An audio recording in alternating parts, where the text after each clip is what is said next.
যে কাজ দেশের অন্য কোনো সরকার আজ পর্যন্ত করার সাহসটুকুও দেখাতে পারেনি, তারেক রহমান ঠিক সেই কাজটাই করে দেখালেন। নরেন্দ্র মোদীর নেতৃত্বাধীন সরকার বাংলাদেশ থেকে এমন এক প্রতিক্রিয়ার সম্মুখীন হচ্ছে যার জন্য তারা মোটেও প্রস্তুত ছিল না। বিগত ১.৫ দশকে ঢাকার তরফ থেকে যে ধরনের বশ্যতা বা নিঃশর্ত আনুগত্য দেখতে দিল্লি অভ্যস্ত হয়ে উঠেছিল, সেই চেনা ছক সম্পূর্ণ ভেঙে চুরমার করে দিয়েছেন প্রধানমন্ত্রী তারেক রহমান। নরেন্দ্র মোদীর পাঠানো আনুষ্ঠানিক আমন্ত্রণপত্র ঢাকার টেবিলে পড়ে আছে, অথচ তা দেখারও যেন সময় নেই তারেক রহমানের।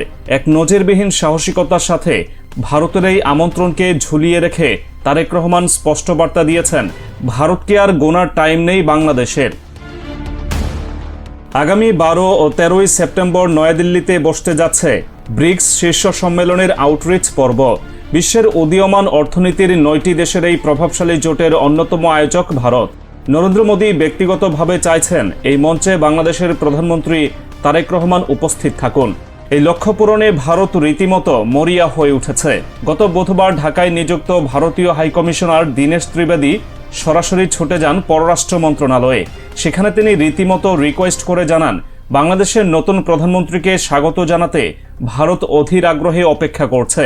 কিন্তু ঢাকার তরফ থেকে যে উত্তরটি দেওয়া হয়েছে তা শুনে মোদী হতবাক হয়ে গিয়েছে।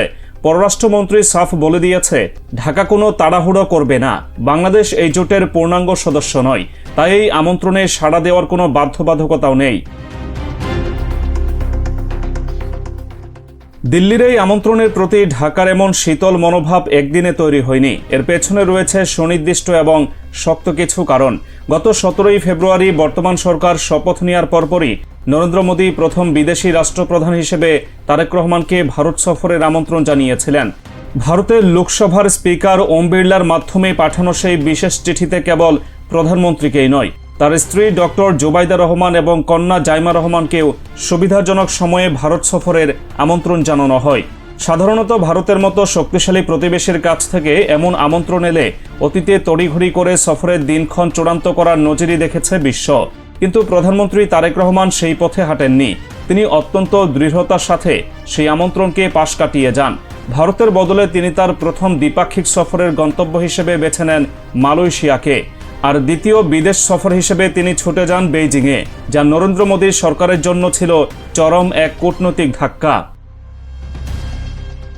তারেক রহমানের দিল্লি সফর এড়িয়ে যাওয়ার পেছনে সবচেয়ে বড় এবং বাস্তবসম্মত কারণটি হল ভারতের মাটিতে ক্ষমতাচ্যুত সাবেক প্রধানমন্ত্রী শেখ হাসিনা এবং তার দলের শীর্ষ নেতাদের অবাধ বিচরণ।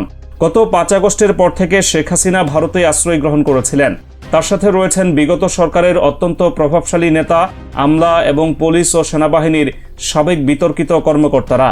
এই পরিস্থিতিতে বাংলাদেশের প্রধানমন্ত্রী হিসেবে তারেক রহমান যদি দিল্লিতে পা রাখেন, তবে সেখানে অবস্থানরত আওয়ামী লীগের কর্মী সমর্থকরা উদ্দেশ্য প্রণোদিতভাবে তার বিরুদ্ধে বড় ধরনের বিক্ষোভ বা কালো পতাকা প্রদর্শনের মতো ঘটনা ঘটাতে পারে।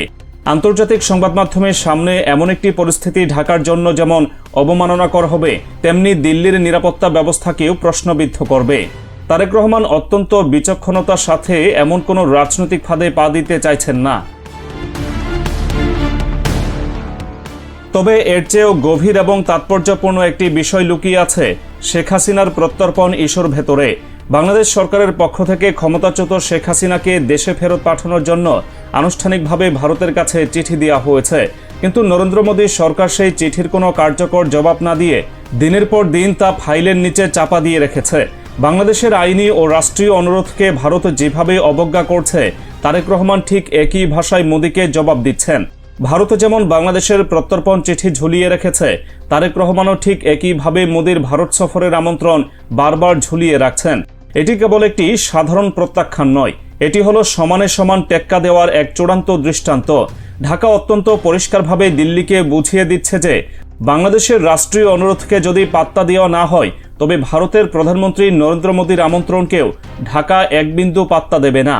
দেশের কোনো সরকার এর আগে দিল্লির চোখের দিকে তাকিয়ে এমন স্পষ্ট ভাষায় নিজেদের অবস্থান জানানোর সাহস দেখাতে পারেনি।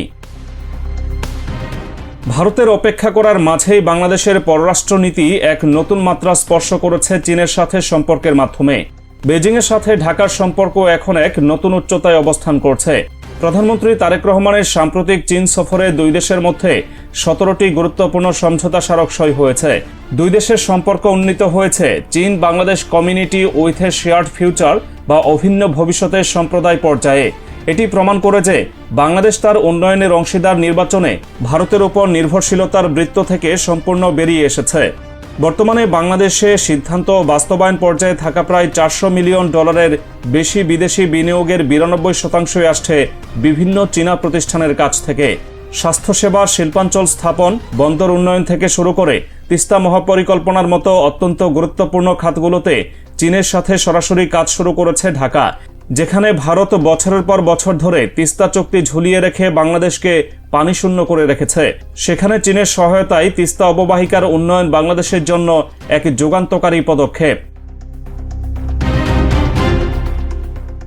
ভারত ও বাংলাদেশে 3 দিক ঘিরে থাকা একটি নিকটতম প্রতিবেশী। দীর্ঘমেয়াদে এমন একটি ভৌগোলিক বাস্তবতায় দাঁড়িয়ে দিল্লির চরম বিরক্তির কারণ হওয়াটা যে কোনো দেশের জন্য একটি বড় চ্যালেঞ্জ। ইতিহাস সাক্ষ্য দেয়, ভারতের সাথে সম্পর্ক তলানিতে গিয়ে ঠেকলে সীমান্ত বাণিজ্য, নদীর পানি বন্টন কিংবা আঞ্চলিক নিরাপত্তার মতো ইস্যুগুলোতে দিল্লি চরম অসহযোগিতা করতে পারে। নরেন্দ্র মোদী সরকার যদি অনুভব করে যে ঢাকা তাদের সম্পূর্ণ অবজ্ঞা করে বেইজিংয়ের দিকে ঝুঁকে পড়ছে, তবে তারা সীমান্ত হত্যা থেকে শুরু করে বাণিজ্যে নানান কৃত্রিম সংকট তৈরি করতে পিছপা হবে না। কিন্তু প্রধানমন্ত্রী তারেক রহমান এই সমস্ত সম্ভাব্য ঝুঁকির কথা জেনেও যে অটল অবস্থান গ্রহণ করেছেন, তা বাংলাদেশের ইতিহাসে এক বিরল ঘটনা। তিনি দেশের মানুষের আবেগ এবং জাতীয় মর্যাদাকে সর্বোচ্চ অগ্রাধিকার দিয়েছেন। চীনের ওপর নির্ভরতার ক্ষেত্রেও কিছু বাস্তব বিষয় সামনে চলে আসে। বিগত 15 বছরের শাসনামলে শেখ হাসিনা সরকারের সবচেয়ে বড় বাণিজ্যিক অংশীদার ছিল এই চীন। মেগা প্রকল্প থেকে শুরু করে দেশের অবকাঠামো খাতে বেইজিংয়ের কোটি কোটি ডলারের বিনিয়োগ ছিল। কিন্তু যখনই শেখ হাসিনা সরকারের পতন অনিবার্য হয়ে ওঠে, তখন চীন তার পাশে এসে দাঁড়ায়নি। আন্তর্জাতিক সম্পর্কের বাস্তবতায় চীন কেবল তার নিজস্ব অর্থনৈতিক ও ভৌগোলিক স্বার্থ সুরক্ষিত রাখতেই আগ্রহী। ফলে যে কোনো অভ্যন্তরীণ সংকটে বেইজিং কখনো সরাসরি কোনো সরকারের পতন ঠেকাতে এগিয়ে আসে না। বর্তমান সরকার এই রূঢ় বাস্তবতা সম্পর্কে পুরোপুরি অবগত। বেইজিংয়ের সাথে সম্পর্ক কেবলই বাণিজ্যিক ও উন্নয়ন ভিত্তিক। এটি কোনোভাবেই ভারতের বিকল্প হিসেবে দাসত্ব মেনে নেওয়ার মতো বিষয় নয়। দিল্লিতে অনুষ্ঠিতব্য ব্রিক্স সম্মেলনটি দুই দেশের সরকার প্রধানের মধ্যে প্রথম সরাসরি আলোচনার একটি সুযোগ তৈরি করতে পারত। একই মঞ্চে রাশিয়া ও চীনের মতো পরাশক্তিগুলোর শীর্ষ নেতাদের সাথেও মতবিনিময়ের সুযোগ ছিল। কিন্তু বাংলাদেশ এই মুহূর্তে কোনো আন্তর্জাতিক মঞ্চে ভারতের ছায়াতলে নিজেকে উপস্থাপন করতে রাজি নয়। একটি রাষ্ট্র হিসেবে বাংলাদেশ তার নিজস্ব মেরুদণ্ড শক্ত করে দাঁড়াতে চাইছে।